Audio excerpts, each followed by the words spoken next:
రైతులకు గోస అని అడుగుతుంది. రైతులను గోసపెట్టింది ఎవరు? దేశంలో రైతులకు గోసపెట్టింది మీరు కాదా?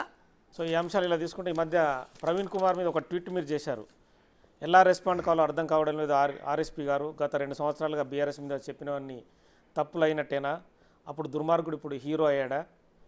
గాడిద మీద ఎక్కైనా ఎంపీ అవ్వాల్సిందేనా అని అపలైజ్ చెప్తూ బీఆర్ఎస్ కేంద్రంలో ఎవరికి సపోర్ట్ చేస్తుంది, రాజకీయ విలువలు ఉండవు అనే వాదనని సమర్థిస్తున్నాను. అన్యాయం పోలీస్ బాస్, ఇది కరెక్ట్ కాదు.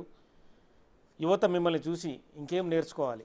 ఇప్పుడు ప్రజలు కూడా లేకపోతే మాలాంటి వాళ్ళు కూడా అందరి దగ్గర నుంచి ఒక మంచి విలువల్ని రాజకీయాల్లో ఎక్స్పెక్ట్ చేయలేం, అందరి దగ్గర నుంచి ఎక్స్పెక్ట్ చేయలేం. కానీ యూత్ అందరు కూడా, తర్వాత చాలామంది అర్థమైన వాళ్ళు కూడా ఒక ఐపీఎస్ ఆఫీసర్ త్యాగం చేసి బయటకు వచ్చిండు. సో ఆయన దగ్గర నుంచి ఎలాంటి విలువలు ఎక్స్పెక్ట్ చేస్తామని చెప్పండి ఒకసారి. అంటే ఒక సగటున అబద్ధాలు ఆడే రాజకీయ మనిషిని ఎక్స్పెక్ట్ చేస్తాం అక్కడ నుంచి, లేకపోతే ఇట్లా పార్టీలు మార్చుకుంటూ సో నిన్న తిట్టినోన్ని ఇవాళ పొగడము, ఇలాంటివి ఎవరైనా ఎక్స్పెక్ట్ చేస్తారా? అసలు కూరని పని కదా. అందుకనే మరి సహజంగా కూడా మనకి బాధ కాదు. ఎంతమంది, కొన్ని వేల మంది నాలాగా నేను ట్వీట్ చేశాను, మిగతా వాళ్ళు లోపల బాధపడ్డారు, బయట చెప్పుకోలేక. సో ఇది తప్పు కదా. సో అది కాకుండా ఆయన అంబేద్కరిజం ఎత్తుకొని, అంబేద్కరిజం అంటే ఏంటి? అందరు సమానంగా ఉండాలనేది, ఒక డెమోక్రటిక్ వ్యవస్థలో ఉండాలని కదా. కానీ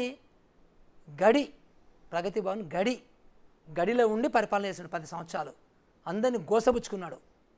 అలాంటి కేసీఆర్ దగ్గరికి సంఖలో చేరి నువ్వు ఈరోజు ఆయన యుగ పురుషుడు, ఆయన చేసే పరిపాలన స్వర్ణయుగము, మొన్న వరకు తిట్టినవి ఆయన్ని భయంకరంగా తిట్టడం సబబే, మేము కూడా తిట్టాము కేసీఆర్ని, ఎందుకంటే చేసే పని అట్లా ఉన్నవి. అహంకారపూరిత పరిపాలన చేసిండు, అబద్ధాల పరిపాలన చేసిండు, అవినీతి పరిపాలన చేసిండు, అసమర్థ పరిపాలన చేసిండు. అలాంటివన్నీ పొట్టు అందరం కలిసి తిట్టినావు, నువ్వు తిట్టావు, నేను తిట్టినా, అందరు తిట్టిండ్రు. ఈరోజు సడన్గా ప్లేట్ మార్చి అక్కడికే వెళ్ళి ఆ గడిలోకి ఎట్లా పోతాడండి? వెనమ గడిలోకి ఎట్లా పోతాడండి ఇతను?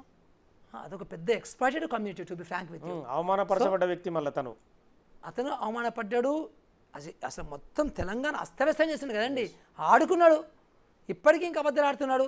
అంత పిచ్చి ప్రాజెక్ట్ కట్టి, కాలుష్యం ప్రాజెక్ట్ కట్టి, ఇప్పటికి కూడా దాన్ని మళ్ళీ ఆయన తప్పలేదు, వేరే వాళ్ళు తప్ప సంబంధం లేదంటాడు. ఫోన్ ట్యాపింగ్ చేయించి ముఖ్యమంత్రికి సంబంధం లేకుండా, ముఖ్యమంత్రి ఆర్డర్స్ లేకుండా ఎవరైనా పోలీసులు ఫోన్ ట్యాపింగ్ చేస్తారండి ప్రపంచంలో. మీకు తెలుసు కదా మరి జోక్ అది. ఇప్పుడు నాకేం సంబంధము అని ఆయన అంటున్నాడు. అంటే ఇంత అబద్ధాలు ఆడే అలాంటి ఒక దొంగ లీడర్ని ఈయన వెళ్ళి ఆయన సంకలు దూరుతాడా? బాధ అనిపించదు మాలాంటి వాళ్ళందరూ కూడా. నేనే కాదు, చాలామంది బాధపడుతున్నారు పాపం. రాష్ట్రంలో ఉన్న యువత చాలామంది నాకు ఎంతమంది చెప్తారు, నేను ఫీల్డ్కి వెళ్తున్నా కదా, ఇట్లా చేసింది ఏంటి సార్, మేము ఎవరిని నమ్మాలి సార్, మేము ఆర్ఎస్పీ సార్కి ఇట్లా చేసింది సార్ ఏంటి సార్ అని ఎంతమంది ప్రతిరోజు ఆడుతారు నన్ను. నేను బస్ యాత్రకు వెళ్తున్నా కదా, అందరూ వచ్చి కలుస్తుంటారు కదా, ప్రతి ఒక్కరు ఇదే మాట పాపం. సో ఇది మోసం చేశారు, ఆర్ఎస్పీ చాలా మోసం చేశాడు, అది తప్పది. Thank you sir. మొత్తానికైతే భారతదేశ ప్రజాస్వామ్య